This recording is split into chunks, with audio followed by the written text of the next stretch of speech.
Hi guys, Football-ManagerYouthDevelopment.co.uk here. In this episode we are going to be making a tactic for Sunderland. I've already created the tactic and I'm just going to show you guys the players that I've picked, and I'm going to explain why I picked them and the method that I kind of chose to select the players for this particular tactic. You may notice when having a look at this tactic that I've kept it quite rigid. Quite a lot of our play really is just going to be coming from the sort of wide areas, so the fullbacks and the wingers. That's where our main sort of focus of our play is going to be for this tactic. They've got Fletcher up front, who we're going to be using as a target man, and you'll see the guy just playing behind him. He's going to be kind of just floating around and just sort of doing whatever he really wants to. We've got a little bit of steel in the middle of the park with Cattermole and Rodwell. These players I've not given too much of a sort of creative license to, as they need to kind of really hold their structure and shape in the middle. You'll also notice the two centre backs as well. I've just left them on the centre back duty, just with the defend kind of role. But yeah, what I'm going to do, I'm just going to show you some of the players and the kind of thought process that I had in creating this tactic. Okay, yeah, so for this particular tactic, I think a really good place to start is just going to be showing you some of the attributes for the wide players. So I've got Billy Jones at right back, who's got a crossing ability of 14.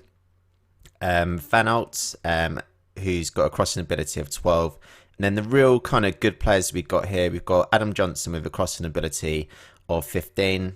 And Gacciarini with a crossing ability of 15. Now, what I also do notice, these guys got really high attributes in dribbling as well. So I will be using both these guys as wingers. If you can imagine, they're going to be kind of bombing down the wing and yeah, kind of using their dribbling skills just to kind of get the crosses in. Now, if we go back to my tactic and have a look, I'm just going to show you the team instructions that I've set here. So what I've set it to do is exploit the flanks. As I've mentioned here, we need these, you know, all of our players basically going to be going down the wings, and the middle section here, Rodwell, Cattermole, and the two centre backs, they just need to be holding their shape really. So I put it as more disciplined, but what I've done, I've said that they can exploit the flanks and I want them to look for the overlap. So the idea is that Jones will be going down that wing and Van Alt will be going down this wing. You can't see him at the moment, but yeah, he's hidden behind there.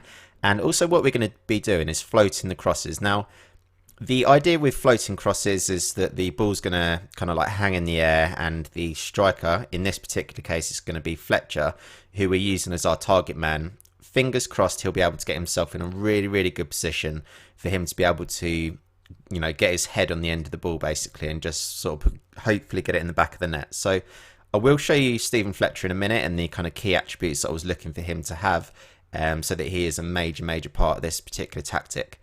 I've also decided to keep the possession as retained possession because I believe with this particular tactic that I'm making here, I've already mentioned it. Sorry, I just cleared that. Didn't mean to do that. Yeah, the kind of main things with this tactic is just going to be, you know, kind of holding the ball. So if you can imagine, you know, maybe one of our centre backs gets it here, passes out to Jones. Jones might kind of hold up the ball. Cattermole, who we've got in the sort of defensive duty, he will be dropping deep kind of in this area. So I could quite imagine that Jones would be maybe passing the ball out to Cattermole. And then what's going to be happening, Jones is going to be looking for the overlap. Van Alt's going to be looking for the overlap. And all of these players have got really good dribbling skills. And they've also got really good crossing ability as well. So that gives license for Cattermole to kind of like hold onto the ball, as well as Rodwell. They just need to be holding onto the ball, just looking to get it out wide, and yeah, get them crosses in. I'm just going to show you Fletcher. So if we have a look at some of his really key attributes that he's got, so his heading ability is 17. He's actually really quite good. Kind of with his feet as well. So yeah, his finishing ability is 16. Probably I would like him to, you know, score more with his head, which is why I'm kind of using the float crosses, yeah, kind of roll or sort of thing basically. And yeah, jumping reach is 15. And so yeah, I think he's quite kind of suited, if you like, I think, to playing that target man for us. This guy just playing in behind Fletcher, he's going to have a really important role to play. You notice here that his off the ball is 16, and you'll also notice that I've set him in that role. I won't pronounce it. I'll probably just mess it up. Yeah, basically, he's just going to have a license to just kind of move whatever the hell he wants, basically. And he doesn't have to do much defending. But yeah, when we do get the ball, basically, he's going to be our main outlet for attacking. So what basically could be happening as well, so he's going to be finding really good positions with his attribute 16 with off the ball, and what's going to be happening, he's going to be looking for these guys, just bombing them down the wing, and then you're going to have the likes of Rodwell, Alvarez and Fletcher just in the middle, just waiting for them crosses. Now I think that's going to be quite a good tactic for Sunderland, to be honest. They've obviously got the steal in the middle, you've got the players like Rodwell. Now he's just going to be tackling.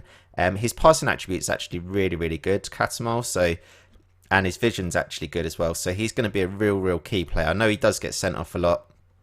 Obviously, with his aggression of 20, it's potentially not going to be sort of that great for us having him as a ball-winning midfielder. But certainly, we do need that still in the middle of the park, and he's going to provide that for us as well with Rodwell.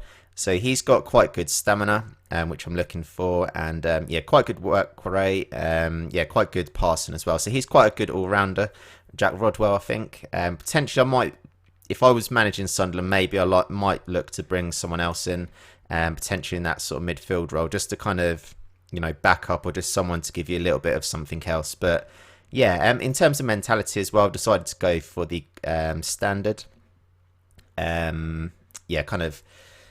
Mentality, basically, just to kind of see how the game's shaping up. I know obviously with Sunderland you will have to be a little bit wary about if they, you know, do go a goal behind, then you might want to just leave it on standard, or, you know, maybe look to control the game once you're starting to win the game. But I think just leaving it on standard as a, you know, kind of set up for Sunderland, I think that's going to be a really good way of doing it.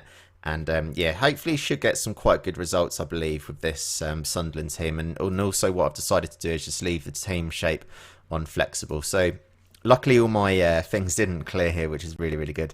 But yeah, you can just kind of see the way I've set this up. So yeah, passing into space, retaining possession, exploiting the flanks, looking for the overlap. And also just being more disciplined. This is mainly just for these guys in the middle here. So yeah, this is my tactic for Sunderland, guys. As you know, what I like to do with my tactics, I like to, you know, sort all the players by current ability, kind of have a look at the better players that you've got, start slowly to put them into the positions that you have got for your team. So yeah, what I usually do is just set it by current ability, just slowly start to put the players into the team, and then what you'll sort of find eventually that you're, you know, kind of picking a team based upon its sort of shape and the type of players that you need to have in the team.